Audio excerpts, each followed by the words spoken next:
కృష్ణ నందగోపికలు బలరాముని వరకు మేల్కొలిపి తలుపులు తీయమని ప్రార్థించినను తెరవకపోవుట చేత నందుని కోడలను కీర్తిస్తూ గోపాంగనులు ఇలా అంటున్నారు.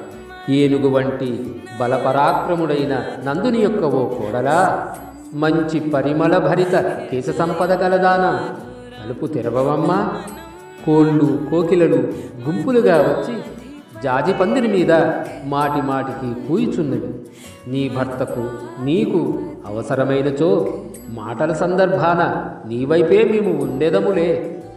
కావున అందమైన సుకుమారమైన నీ చేతులతో గాజులు ధ్వనించేటట్లుగా ఆ తలుపులు తెరవవమ్మా అని గోపాంగనులు నీలాదేవిని ఈ పాశురములో మేల్కొలుపుతున్నారు.